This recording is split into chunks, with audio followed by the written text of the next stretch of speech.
Bodyshot Performance. Welcome to this week's blog all around digestion, our fifth of the 6 signals. That's sleep, mental health, energy, body composition, digestion, which is this week, and finally fitness. I want to talk a bit about a question I've been asked quite a lot recently, which is how can I get over this bloatedness? What's going on? How can I determine what's going on in my body that's making me feel bloated, gassy, and just generally pretty sick? So there's a few things that you can do here. The first one would be to start taking in some form of probiotic or kefir, for example. And many of you who know my content will know that I talk a lot about chuckling goat, the milk kefir that I drink every morning. But the first thing would be to try and get some sort of probiotics into the gut. That's never a bad thing to do, irrespective of what's going on for you. The second thing to do costs you absolutely nothing but some time and effort, and that's to do an elimination diet. So take out certain food groups, maybe it's gluten or lactose or refined carbohydrates and sugar and things like that.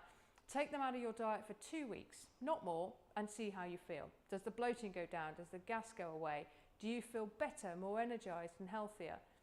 And then bring that food back in and see what happens. Do you suddenly get bloated and sick again? And do that with each of the major food groups. You can get a bit more sophisticated than that, but that's a free way of trying to find out what might be going on for you.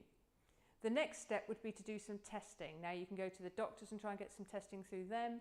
Alternatively, you can look at the DNA test that we provide. You can do food intolerance tests as well and get in touch with us if you're interested in those. And that would be a good move for you. The DNA test will tell you whether you're sensitive to gluten, lactose, carbohydrates, fats, and it'll help take some of the guesswork out of your diet and how you should be eating. But the kind of big puncher here is a gut test. Now I've done a couple of these over the last few months.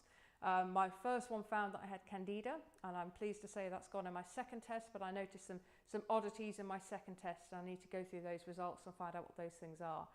And the gut test is not inexpensive, it's several £100s, but it is worth it because what goes on in our gut we now know to influence most of the major organs of the body, including our brain and our mental health, but also autoimmune conditions, asthma, eczema, rheumatoid arthritis, even things like autism and other conditions as well.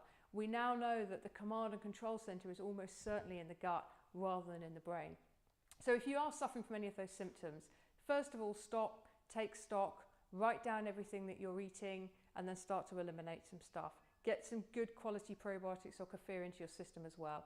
And then you can take it to the next level and do further testing if you think that's worthwhile and you've still got those symptoms. That's it from me. If you've got questions, let me know, and I'll talk to you next week.